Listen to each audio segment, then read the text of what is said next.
بسم اللہ الرحمن الرحیم۔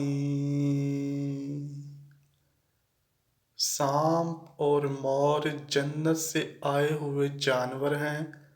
جنت میں گھومنے پھرنے اور کھانے پینے کو بہت کچھ تھا، لیکن جنت میں اکیلے اور تنہا ہونے کی وجہ سے حضرت آدم علیہ السلام اداس رہتے، تو اللہ تعالیٰ نے حضرت آدم علیہ السلام کی بائیں پسلی سے حضرت بی بی حوا کو پیدا کیا، اور یوں حضرت آدم علیہ السلام حضرت بی بی حوا کا ساتھ پا کر خوش ہو گئے، اور وہ دونوں جنت میں خوش رہنے لگے۔ اللہ تعالیٰ نے ان سے کہا کہ تم دونوں جنت میں جو چاہو کھاؤ پیو گھومو پھرو، لیکن خبردار اس درخت کے قریب مت جانا اور نہ ہی اس کا کوئی پھل کھانا، اگر تم نے ایسا کیا تو تم ظالموں میں سے ہو جاؤ گے۔ سانپ اور مور بھی اس وقت جنت میں رہتے تھے، اور دونوں جنت سے باہر آیا جایا کرتے تھے۔ اس وقت سانپ کے پیر بھی تھے، اور سانپ کے منہ سے ابرک کی بہت اچھی خوشبو آتی تھی، اور مور آج جتنا بھی خوبصورت ہے اس سے بھی کہیں زیادہ خوبصورت ہوا کرتا تھا۔ جب وہ جنت میں رہتا تھا تب مور کے پاؤں بھی بہت خوبصورت تھے۔ ایک دن جب وہ دونوں جنت کے باہر آئے تو ان کی ملاقات شیطان سے ہوئی۔ شیطان نے ان دونوں سے کہا کہ مجھے بھی اپنے ساتھ جنت میں لے چلو، تو ان دونوں نے جواب میں کہا کہ ہمیں اللہ کا خوف ہے اور اس بات کا ڈر ہے کہ تمہیں اپنے ساتھ جنت میں لے جاتے ہوئے ہمیں کوئی دیکھ نہ لے، اس لیے ہم تمہیں اپنے ساتھ جنت میں نہیں لے جا سکتے۔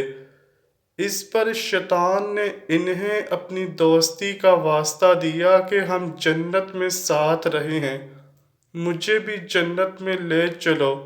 مور نہ مانا، لیکن شیطان نے ان کو دائمی زندگی کے خواب دکھائے، جس پر سانپ مان گیا، اور سانپ نے شیطان کو مشورہ دیا کہ تم میرے منہ میں بیٹھ جاؤ، میں تمہیں جنت میں لے جا کر اگل دوں گا، اور اس طرح تمہیں کوئی دیکھ بھی نہیں سکے گا۔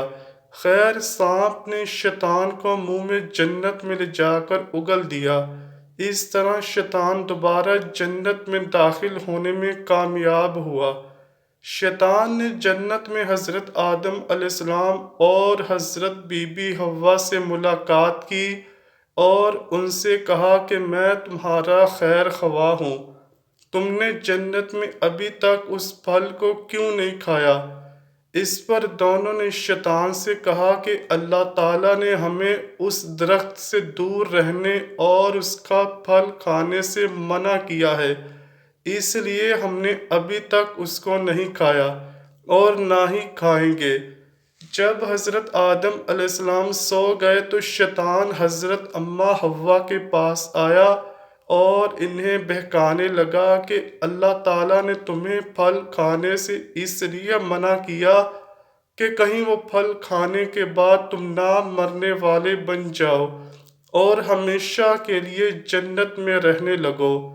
حضرت بی بی حوا نے شیطان کے بہکاوے میں آ کر اس درخت کا پھل کھا لیا۔ حضرت آدم علیہ السلام سو کر اٹھ گئے تو حضرت بی بی حوا نے انہیں بھی اس درخت کا پھل کھانے پر مجبور کیا، اور وہ پھل حضرت آدم علیہ السلام کو بھی کھلا دیا۔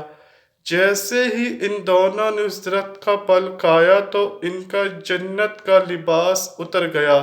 تبھی اللہ تعالیٰ نے ان دونوں سے کہا کہ میں نے تمہیں اس درخت کے پاس جانے سے اور اس کا پھل کھانے سے منع کیا تھا، لیکن تم دونوں نے میری بات نہ مان کر اور اس درخت کا پھل کھا کر اپنی جان پر بہت ظلم کیا ہے۔ تبھی حضرت آدم علیہ السلام اور حضرت بی بی حوا کو اپنی غلطی کا احساس ہو گیا، اور انہوں نے اللہ تعالیٰ سے غلطی کی معافی مانگی۔ اللہ پاک نے انہیں معاف فرما دیا۔ اور ان دونوں کو جنت سے نکال کر زمین پر بھیج دیا اور فرمایا کہ زمین پر ایک خاص وقت تک تمہارا ٹھکانہ ہے اور تم زمین پر رہو گے۔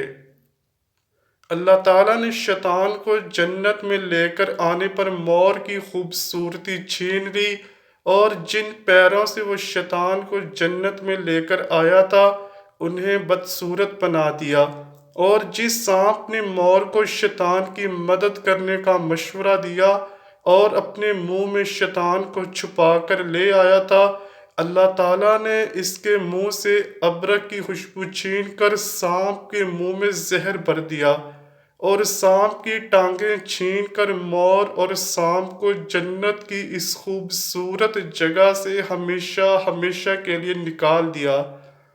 اللہ پاک سے دعا ہے کہ وہ ہمارے ذہنوں کو تمام وسوسوں سے پاک کر دے اور ہمیں نبی مکرم صلی اللہ علیہ وآلہ وسلم کا سچا و پکا عاشق بنا دے۔ آمین یا رب العالمین۔